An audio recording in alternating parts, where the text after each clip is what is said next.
नमस्कार, मंडल news bulletin में आपका स्वागत है। आइए पेश करते हैं आज के प्रमुख व मुख्य समाचार। देश की खजांची निर्मला सीतारमण अपना रिकॉर्ड 8वां बजट अगली 1 फरवरी को प्रस्तुत करने जा रही है। ऐसे में उद्योग जगत और अमरावती के आम से लेकर खास सभी को बजट से भारी अपेक्षाएं हैं, जिसे व्यक्त करने के लिए लोगों ने अमरावती मंडल को अपनी आशाएं लिखकर भेजी है। वह जस की तस प्रकाशित करने का अमरावती मंडल का प्रयत्न है। बता दें कि लोगों को कराधान में छूट के साथ साथ जन सुविधाओं में बढ़ोतरी की बड़ी आशा देश की महिला वित्त मंत्री इनसे है। उनका यह भी मानना है कि मोदी सरकार आर्थिक मोर्चे पर ठीक ठाक काम कर रही है, किंतु कभी कभी अनेक बातें हैं जिन पर ध्यान दिया जाना आवश्यक है। महंगाई बढ़ी है, उस अनुपात में आयकर छूट सीमा मध्यम वर्ग चाहता है। ऐसे ही मिडिल क्लास की एक अपेक्षा विभिन्न प्रकार के टैक्स में भी छूट की भी है। लोग तो आयकर छूट सीमा 15 लाख करने की आशा अपेक्षा व्यक्त कर रहे हैं। अगले पखवाड़े भर अमरावती मंडल जन जन की देश में आम बजट को लेकर उम्मीदों को प्रकाशित करने वाला है। बेशक इनमें अमरावती जिले के विभिन्न क्षेत्र के विशेषज्ञ, उद्यमी, बिल्डर, विकासकर, कर सलाहकार, समाजसेवी, रेल यात्री और सामान्य लोग भी अपनी राय व्यक्त करने वाले हैं। प्रादेशिक मौसम विभाग नागपुर ने अंदाजा जताया कि विदर्भ में सर्वत्र बदरीला मौसम रहेगा। कुछ जगह हल्की बरसात हो सकती है। पारा 2 डिग्री और चढ़ गया है। ठंड से लोगों को राहत मिली है। ऐसा ही वातावरण अगले 2 दिन और रहेगा। इस तरह की संभावना भी मौसम केंद्र ने जताई है। अमरावती के प्रसिद्ध मौसमी विज्ञानी प्राध्यापक डॉक्टर अनिल बंड ने कहा कि जिले में बारिश की संभावना अत्यल्प है। वही पारा 15-16 डिग्री के आसपास स्थिर है, जिनका तापमान भी 28-30 डिग्री रहने की जानकारी दी गई है। जिलाधीश सौरभ कटियार ने कहा कि सड़क दुर्घटनाओं में मृत्यु का प्रमाण कम करने के लिए सभी को पहल करनी चाहिए। शासन ने अमरावती के लिए विविध उपाय योजना हेतु भरपूर फंड दिया है। फंड का भली प्रकार नियोजन करना है। जिलाधीश सड़क सुरक्षा समिति की बैठक में वे बोल रहे थे। इस समय लोनिवी की कार्यकारी अभियंता Rupa Girase, RTO Nirmala Pawar, CS doctor Dilip Saundale, पुलिस उपायुक्त गणेश शिंदे उपस्थित थे। बैठक में गत वर्ष शहर और जिले में हुई सड़क दुर्घटनाओं का ब्यौरा लेकर आकलन किया गया। कलेक्टर ने कहा कि हादसों में घायल को जल्द से जल्द उपचार मिलना चाहिए। इसके लिए पुलिस को कदम उठाने होंगे। लोगों से घायलों की मदद करने के बारे में जागरूकता पर कलेक्टर ने जोर दिया। नांदगांवपेट एमआईडीसी में गत रविवार को गोल्डन फाइबर कंपनी में कारागिरों को हुई विषबाधा की घटना के बाद उद्योजकों पर उठाए जाते सवाल और कुछ लोगों द्वारा उन्हें परेशान किए जाने के चलते आज पुलिस आयुक्त के निर्देश पर उपायुक्त सागर पाटिल सहित अन्य अधिकारियों ने नांदगांवपेट एमआईडीसी एसोसिएशन के पदाधिकारियों के साथ गहन चर्चा की। इस बैठक में पुलिस अधिकारियों ने कहा कि यदि कोई भी बाहर का व्यक्ति किसी भी उद्योजक को परेशान करता अथवा फिरौती की मांग करता है तो वे तत्काल पुलिस में शिकायत दर्ज करे। संबंधित का नाम गोपनीय परेशान करने वाले पर कड़ी कार्रवाई की जाएगी। ऐसा आश्वासन पुलिस उपायुक्त सागर पाटिल ने एसोसिएशन के पदाधिकारियों को दिया।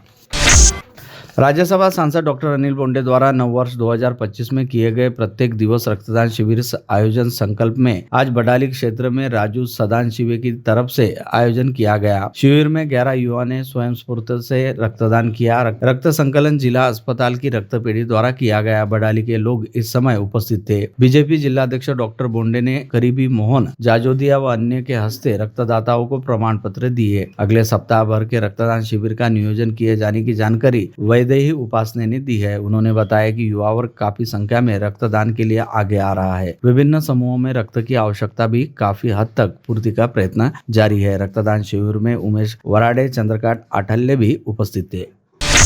शिक्षा एक ऐसा माध्यम है जो समाज को समृद्ध और उन्नति की ओर ले जाता है। इस स्कूल भवन का निर्माण छात्रों को बेहतर शैक्षणिक सुविधाएं प्रदान करेगा और उनके भविष्य को भी उज्जवल बनाएगा। ऐसा प्रतिपादन क्षेत्र के विधायक सुलभा कोड़के ने व्यक्त किया। वे अलीम नगर स्थित डॉक्टर बाबा साहेब आम्बेडकर आदर्श विद्यालय योजना के तहत 2 करोड़ रुपए की राशि से निर्माण मनपा उर्दू स्कूल की इमारत में भूमि पूजन समारोह में बोल रही थी। उनके हस्ते इमारत का भूमि पूजन किया गया। संपत्ति कर विभाग के कार्य संबंधी गुरुवार 16 जनवरी को अतिरिक्त आयुक्त महेश देशमुख ने समीक्षा की। इस समीक्षा बैठक में उपायुक्त नरेंद्र वानखड़े, सहायक आयुक्त नंदकिशोर तिकिले, भूषण पुसतकर, दीप्ति गायकवाड़, सहायक आयुक्त सुभाष जानोरे, सहायक क्षेत्रीय अधिकारी, कर निरीक्षक, कर वसूली लिपिक आदि उपस्थित थे। मनपा की अतिरिक्त आयुक्त शिल्पा नाइक ने आज ओपन प्लॉट, सावता मैदान, मार्क्स मस्जिद, चंद्रा नगर, चावड़ी चौक परिसर की साफ सफाई के कामकाज का जायजा किया। इस जायजे के दौरान उन्होंने नाली व सड़कों की सफाई करने की सूचना संबंधितों को दी। अतिरिक्त आयुक्त शिल्पा नाइक ने इस जायजे के दौरान सड़क किनारे स्थित प्लास्टिक कचरा इकट्ठा करने के निर्देश दिए। कोरोना महामारी में मृत जिले के 28 किसानों की कर्ज माफी का प्रस्ताव गत 2 वर्षों से निर्णय का इंतजार कर रहा है। खबर है कि सहकारिता आयुक्त ने ऐसे किसानों की जानकारी तलब की है। सरकार द्वारा कर्ज माफी किए जाने की प्रतीक्षा हो रही है। परिवार गृह स्वामी को खोने के साथ ही सिर पर कर्ज का बोझ ढो रहे जिन किसानों की कोरोना के कारण मृत्यु हुई, उनमें से 15 जिला सहकारी बैंक और 13 किसान सोसाइटी के खातेदार थे। यह भी बताया गया कि पत संस्था की सोसाइटी के 104 खातेदार चल बसे हैं। उनमें भी आर्थिक कर्ज वाले 13 खातेदार हैं। शहर में सफाई की दयनीय स्थिति को देखते हुए 8-10 दिन पहले मनपा के आयोजित बैठक में दोनों विधायकों ने मनपा प्रशासन को आड़े हाथ लिया था। इसके बाद मनपा प्रशासन ने संज्ञान लिया और जोनवार सफाई ठेका टेंडर में त्रुटियों को सुधारने का निर्णय लिया और अब एक वार्ड में 50 तथा एक जोन में 200 से 250 कर्मचारी अनिवार्य रूप से रखने का निर्णय लिया गया है। अतिरिक्त आयुक्त शिल्पा नाइक सफाई प्रभारी ने इस संबंध में मनपा आयुक्त सचिन कलंत्रे को रिपोर्ट सौंपी है। तदनुसार आयुक्त अगले 1-2 दिन में सभी सफाई ठेकेदार को इस संबंध में आदेश जारी करेंगे। इस प्रकार अब शहर के सभी 5 जोनों में ठेकेदारों और पालिका कर्मचारियों सहित कुल 1737 से अधिक कर्मचारी नजर आएंगे। महानगर पालिका में हाल ही में पहले विधायक सुलभा खोड़के और उसके तुरंत बाद विधायक रवि राणा ने बैठक ली। इसके बाद कांग्रेस पदाधिकारी बबलू शेखावत, विलास सिंगोले, मिलिंद चिमोटे के नेतृत्व में बैठक हुई थी। इन सभी बैठकों में मुख्यतः साफ सफाई के मुद्दे पर मनपा प्रशासन को जिम्मेदार ठहराया गया है। देश भर में यूजीसी नेट परीक्षा शुरू है, किंतु 15 जनवरी को होने वाली विविध विषयों की परीक्षा रद्द कर तारीख आगे बढ़ा दी गई है। इस संदर्भ में 13 जनवरी की शाम परीक्षा प्रवेश पत्र डाउनलोड करने के बाद अनेक विद्यार्थियों ने संकेत स्थल देखा नहीं। जब बुधवार को परीक्षा देने विद्यार्थी परीक्षा केंद्र पहुंचे तब उन्हें पता चला कि परीक्षा आगे बढ़ा दी गई है। अनेक विद्यार्थी परीक्षा देने बाहर गाँव से परीक्षा केंद्र पहुंचे थे। परीक्षा आगे बढ़ा दिए जाने से उन्होंने नाराजगी व्यक्त की है। नांदगांव पेट एमआईडीसी की गोल्डन फाइबर प्राइवेट लिमिटेड के कामगारों को 12 जनवरी से उल्टियां, पेट दर्द की तकलीफ शुरू हो गई थी। यह विषबाधा कंपनी के 100 से अधिक कामगारों को होने के कारण इस कंपनी का पेयजल और कैंटीन के खाद्य पदार्थ के नमूने लिए गए हैं। 4 दिन बीतने के बावजूद नमूनों की रिपोर्ट स्वास्थ्य विभाग को प्राप्त नहीं हुई है। लेकिन इस कंपनी में जिस कैंटीन में हर दिन सैकड़ों कामगार नाश्ता और खाना खाते हैं, उस कैंटीन के लिए आवश्यक रहा लाइसेंस ही कैंटीन चालक ने अन्न व औषधि प्रशासन से लिया है। संपूर्ण विदर्भ में सुविख्यात शंकर पट का 4 दिवसीय आयोजन स्थानीय विदर्भ केसरी पट मैदान पर किया गया, जिसका उद्घाटन बुधवार को वर्धा जिले के सांसद अमर काले व पूर्व विधायक वीरेंद्र जगताप तथा शिवाजी देशमुख, आनंद देशमुख की उपस्थिति में किया गया। पहले दिन 80 बैलजोड़ियों ने सहभाग लिया। पहला दिन कमल चिन्मया बैलजोड़ी के नाम रहा। शंकर पट को देखने बड़ी संख्या में किसान और क्षेत्र के नागरिक उपस्थित थे। स्थानीय हनुमान व्यायाम प्रसारक मंडल के समीपस्थ गौरक्षण में बुधवार को समाज सेवी कमल किशोर मालानी की 75वीं वर्षगांठ के उपलक्ष्य में अमृत महोत्सव कार्यक्रम का आयोजन किया गया था। इस अवसर पर मित्र परिवार द्वारा उनकी गुड़ तुलाकर उन्हें शुभेच्छाएं दी गई। कार्यक्रम में सुनील राणा, अनुपमा राणा, समाज सेवी चंद्र कुमार उर्फ लप्पी सेठ जाजोदिया, पवन कुमार जाजोदिया, मनपा आयुक्त सचिन कलंत्रे, सुषमा मालानी आदि उपस्थित थे। अमरावती संभाग में तेजी से मूलभूत सुविधाओं का विकास हो रहा है, जिसके कारण यहाँ बड़े उद्योगों की स्थापना का रास्ता साफ हुआ है। उद्योगों को बढ़ावा देने के लिए शासन और संस्थाओं के स्तर पर प्रयत्न चल रहे हैं। उद्योग आएंगे तो क्षेत्र में सुख समृद्धि आएगी। इसलिए भारत कॉन 25 का आयोजन 22 फरवरी को होने जा रहा है, जिसमें 10 से अधिक सत्र रहेंगे, 20 मार्गदर्शन होंगे। उसका लाभ सभी को लेना चाहिए। यह बात बुधवार शाम बडनेरा रोड के होटल मानसरोवर में अमरावती मैनेजमेंट एसोसिएशन द्वारा भारत कॉन 25 को लॉन्च अवसर पर मान्यवरों ने कही। कल से 19 जनवरी तक अमरावती जिला फुटबॉल एसोसिएशन की ओर से स्थानीय फुटबॉल मैदान, पुलिस मुख्यालय यहाँ फुटबॉल स्पर्धा का आयोजन किया गया है। इस स्पर्धा में राज्य के नासिक, ठाणे, धुलिया, नंदुरबार, नांदेड़, वर्धा, वाशिम व स्थानीय फुटबॉल टीम का सहभाग रहेगा। शहर में यहाँ आयोजन 20 वर्षों के बाद किया जा रहा है। कल से होने वाली इस स्पर्धा की जानकारी देने के लिए आज मराठी पत्रकार संघ भवन में पत्रकार परिषद का आयोजन किया गया था, जिसमें उपस्थित पत्रकारों को जानकारी दी। कल होने वाली स्पर्धा के लिए जिला फुटबॉल एसोसिएशन की ओर से विविध समितियों का गठन किया गया है। तापड़िया सिटी सेंटर मॉल में साल का सबसे भव्य हल्दी कुमकुम उत्सव का आयोजन किया गया है। इस आयोजन में भाग लेकर आप परंपराओं का सम्मान करते हुए ढेर सारी मस्ती और मनोरंजन का हिस्सा बन सकती है। यह उत्सव हल्दी कुमकुम की परंपराओं को जीवंत करने के साथ साथ मजेदार प्रतियोगिताओं से भरपूर होगा। तापड़िया सिटी सेंटर मॉल में यह आयोजन 18 जनवरी को शाम 5 बजे से रात 8 बजे तक मुख्य प्लाजा क्षेत्र में आयोजित किया जाएगा। देश विदेश के सिंधी समाज के आराध्य दैवत संत कंवरराम साहिब के 140वें जयंती उत्सव का आयोजन 13, 14 व 15 अप्रैल 2025 को भानखेड़ा रोड स्थित संत कंवरराम धाम में मनाया जाएगा। वीबी फिटनेस व फिटनेस एक्सप्रेस हेल्थ सेंटर द्वारा आयोजित विराग क्लासिक 2025 जिला स्तरीय बॉडी बिल्डिंग स्पर्धा का आयोजन रविवार 19 जनवरी को शाम 6 बजे विमलाबाई देशमुख सभागृह में किया गया है। स्पर्धा का उद्घाटन अनुराग रूडे भारत भूषण महाराष्ट्र रत्न पुरस्कार तथा विजय भोयर अंतर्राष्ट्रीय body builder mister Asia mister India के हाथों किया जाएगा। PR पुटे पाटिल एजुकेशन ग्रुप द्वारा कल शुक्रवार 17 जनवरी को सुबह 8 बजे से कॉलेज कैंपस में स्वामी विवेकानंद सभागार में भव्य श्री संत गजानन महाराज पारायण का आयोजन किया गया है। मुंबई स्थित विद्याताई पडवल यह पाठ करेगी। उन्हें संपूर्ण विजय ग्रंथ कंठस्थ है। कृष्ण पक्ष चतुर्थी के अवसर पर होने जा रहे पारायण के लिए हजारों लोगों ने पंजीयन करवाया है। निश्चित ही महिला और युवतियों की संख्या अधिक है। वृद्ध जनों के लिए बैठने का विशेष प्रबंध किया गया है। प्रत्येक भक्तों को अपनी पोथी स्वयं लानी है। पारायण पश्चात महाप्रसाद का वितरण होगा। उल्लेखनीय है कि आयोजन का यह तीसरा वर्ष है। श्री रामदेव जी महाराज संस्थान ने माघ मेला उत्सव हेतु बड़ी तैयारियां की है। जम्मा जागरण के 2 आयोजन नया मंदिर राजापेट में रखे गए हैं। उनमें भी आगामी 31 जनवरी को माघ सुदी बीज उपलक्ष्य 7 जम्मा गायक एक ही मंच पर जम्मा जागरण की प्रस्तुति दे रहे हैं, जिनकी सर्वत्र खासी चर्चा हो रही है। विशेषकर बाबा भक्त आयोजन को लेकर उत्सुक है। यह भी अंदाज है कि 31 जनवरी की शाम पास पड़ोस के अनेक गाँव व शहरों से लोग अंबा नगरी आएंगे। इस बीच जस गायकों ने तालमेल का अभ्यास प्रारंभ कर दिया है। भगवान श्री रामदेव बाबा के माघ मेला उत्सव की तैयारियां सर्वत्र प्रारंभ हो गई है। ऐसे में शहर के प्राचीन मंदिर प्रभात टॉकीज के पीछे स्थित समाधि मंदिर में जय बाबारी मित्र परिवार ने उत्सव अंतर्गत 1 फरवरी को रुचिता तिवारी द्वारा अमृत कथा का आयोजन दोपहर 4 बजे से किया गया है। यह जानकारी देते हुए बताया गया कि 18 बरस की रुचिता तिवारी बिलासपुर की रहने वाली है और भगवान श्री रामदेव बाबा की जम्मा जागरण व भजन संध्या का अनेक स्थानों पर उन्होंने प्रस्तुतिकरण किया है।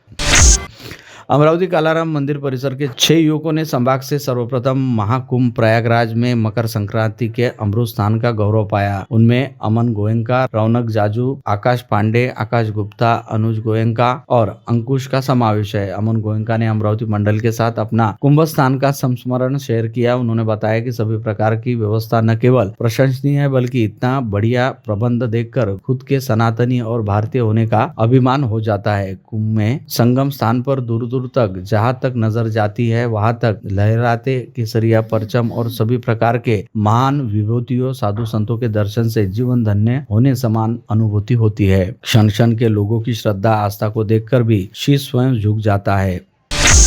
पूज्य शदानी दरबार तीर्थ के नवम पीठाधीश्वर संत श्री डॉक्टर युधिष्ठिर लाल जी महाराज के नेतृत्व में 84 तीर्थयात्रियों का जत्था 5 से 15 जनवरी तक पाकिस्तान के सिंध प्रांत के विभिन्न पवित्र तीर्थ स्थानों की यात्रा पर गया। ज्ञात हो कि पिछले 40 वर्षों से भारत और पाकिस्तान के बीच प्रोटोकॉल एग्रीमेंट के तहत शदानी दरबार तीर्थ के माध्यम से ऐसी यात्राएं नियमित रूप से आयोजित की जाती है। इस बार के जत्थे में देश के 6 राज्यों से 51 पुरुष और 34 महिलाएं शामिल थी। ये श्रद्धालु रायपुर, अमरावती, नागपुर, अहमदाबाद, पुणे, जयपुर, इंदौर, भोपाल, अजमेर और दिल्ली जैसे शहरों से आए थे। दरबार तीर्थ के सचिव श्री उदय शदानी और श्री संतोष चंदवानी ने जानकारी दी कि यह जत्था अमृतसर से वाघा बॉर्डर क्रॉस कर लाहौर पहुंचा, जहां पाकिस्तान सरकार के वरिष्ठ अधिकारी और हिंदू काउंसिल ऑफ पाकिस्तान ने पूज्य संत श्री और जत्थे का भव्य स्वागत किया।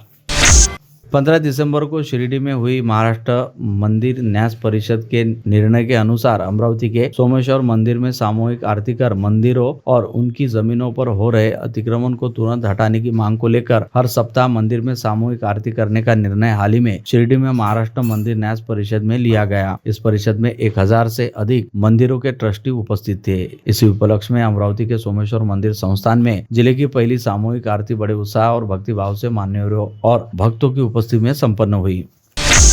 प्रहार जनशक्ति पार्टी ने वलगांव पीढ़ी नदी के पुल का निर्माण कार्य तुरंत रोकने की मांग लोक निर्माण विभाग से की। प्रहार के जिला प्रमुख छोटू महाराज बसु के नेतृत्व में लोनीवी के कार्यकारी अभियंता को आज निवेदन देकर किया है। निवेदन में कहा गया है कि पुल पर निर्माण करने से पेड़ी नदी का पानी बारिश के दिनों में गाँव की कई बस्तियों के लिए खतरा बन सकता है, घरों में पानी घुस सकता है। ऐसे में तत्काल दखल लेकर यह निर्माण कार्य रोका जाए। छोटू महाराज बसु ने निवेदन की कॉपी कलेक्टर और जिला परिषद के सीईओ को भी दी है। इस समय उनके साथ प्रहार के अनेक पदाधिकारी उपस्थित थे।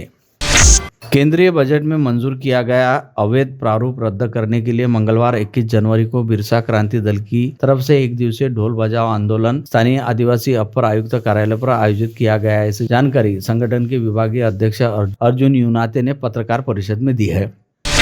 अमरावती ग्रामीण के सभी पुलिस थानों को पेंडिंग शिकायतों को तुरंत निपटाने के लिए एसीपी विशाल आनंद ने अब सभी पुलिस थानों में हर शनिवार को सुबह 11 बजे से शाम 5 बजे तक शिकायत निवारण दिन आयोजित करने के निर्देश दिए। अर्जदार तथा गैर अर्जदारों को आमने सामने बिठाकर तुरंत ऑन द स्पॉट निपटारा किया जाएगा, जिससे अर्जदारों को राहत मिलेगी। ड्यूटी दौरान जन शिकायतों की अनदेखी करने और एफआईआर दर्ज करने में आनाकानी करने वाले शहर के कुछ थानों के अधिकारियों की डिफॉल्ट रिपोर्ट भेजने की जानकारी सीपी नवीन चंद्र रेड्डी ने आज दोपहर मीडिया को दी। उन्होंने बताया कि कुछ अधिकारियों की लापरवाही या मिलीभगत संपूर्ण डिपार्टमेंट को बदनाम करती है। विभाग की कार्यप्रणाली भी ऐसे से प्रभावित होती है, इसलिए भले ही इन अधिकारियों का तबादला अन्यत्र हो चुका है, उनकी रिपोर्ट भेजी जाएगी। शहर में 4 दिवसीय पुलिस जन शिकायत निवारण कार्यशाला 50 सीपी रेड्डी जानकारी दे रहे थे। इस समय सीपी रेड्डी के संग दोनों डीसीपी गणेश शिंदे व सागर पाटिल, 5 एसीपी, सभी थानेदार और उच्च अधिकारी उपस्थित थे। रेड्डी ने बताया कि 4 दिवसीय कार्यशाला में 3719 मामले रखे गए थे। उनमें से 3172 अर्जियों पर सुनवाई कर उनका काम आगे बढ़ाया गया है। 11 मामलों में एफआईआर दर्ज की गई है, जिसमें फ्रॉड की 4 महिलाओं से छेड़खानी और 5 IT एक्ट 2 शिकायतें शामिल है। सादर केला नव्हता किंवा त्यांचे कागदपत्र त्यांनी त्यांच्याकडेच ठेवले होते किंवा दफ्तर दाखल केले नव्हते, तर त्याचे एक 300-400 अर्ज रिकन्सिलेशन झालेले। त्यामुळे हे सगळं या मोहिमेच्या निमित्ताने असं झालं की ते जुने जेवढे अर्ज होते हरवलेले किंवा रजिस्टरवर जे आहेत पण अर्ज सापडत नव्हते, असे सर्व अर्ज आपण बाहेर काढले आणि अर्जदारांशी कॉन्टॅक्ट केला। जे अर्ज सापडत नव्हते किंवा त्याचं काहीच आपल्याला लक्षात येत नव्हतं, पण रजिस्टरवर त्याची नोंद नव्हती, अशा अर्जदारांनाही बरेच लोकांना कॉन्टॅक्ट केलं डायरेक्ट आपल्या संबंधित पोलीस स्टेशननी आणि त्यांची तक्रार आता आहे किंवा नाही याची नोंद घेऊन मग ते फायनल केलं।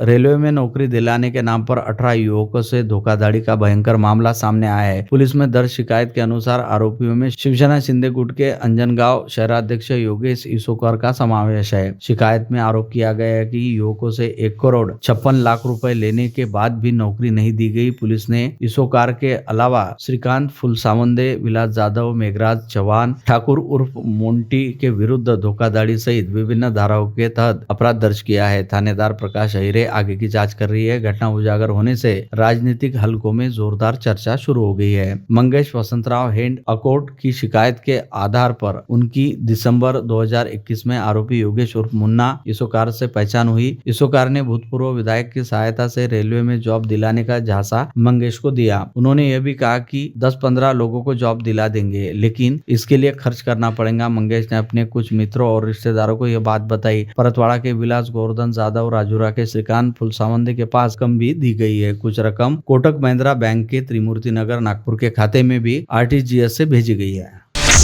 ऑनलाइन फ्रॉड करने के मामले में मुंबई पुलिस के दल ने दरियापुर के सदानंद कॉलोनी में बड़ी कार्रवाई करते हुए गिरोह के 12 सदस्यों को पकड़ा था। उनमें से 2 आरोपियों को पुलिस मुंबई ले गई है। वहीं अन्य 10 भी पुलिस की निगरानी में होने की जानकारी है। OTP देने के नाम पर एक महिला से 1.94 लाख रुपए की धोखाधड़ी के प्रकरण में आरोपियों को पकड़े जाने की जानकारी पुलिस अधीक्षक ग्रामीण ने दी है। इन जालसाजों के पास से पुलिस ने 10 लैपटॉप, 12 मोबाइल, 1 4 व्हीलर और 2 मोटरसाइकिल जब्त की है। पुलिस ने बताया कि मुंबई के MN मार्ग थाने में शिकायत दर्ज है। महिला शिकायतकर्ता का क्रेडिट कार्ड एक्टिव करने के नाम पर 1.94 लाख रुपए का फ्रॉड किया गया। इसके बाद पुलिस ने फोन नंबर के आधार पर दरियापुर में पहुंचकर संदिग्धों को हिरासत में लिया है। मुंबई से जांच के लिए एक अधिकारी और 2 अमलदारों की टीम पहुंची। दरियापुर पुलिस ने बताया कि संदिग्ध जगह पर छापा मारते ही वहां 13 लोग मिले। उनकी जाँच व पूछताछ चल रही है। 2 आरोपियों पर विशेष ध्यान पुलिस दे रही है। उन्हें मुंबई ले जाया गया है। तपोवन के महाराष्ट्र जीवन प्राधिकरण जल व्यवस्थापन विभाग के गोदाम में रखे जलापूर्ति योजना का साहित्य चोरी होगा। यह घटना 10 जनवरी को उजागर हुई। चोरी हुए साहित्य की कीमत 3 लाख रुपए से अधिक है। चोरी हुए उपकरणों की जानकारी इकट्ठा करने के बाद बुधवार को फ्रेजरपुरा थाने में अधिकारी शिकायत करने पहुंचे, लेकिन तकनीकी कारणों से शिकायत दर्ज नहीं की गई।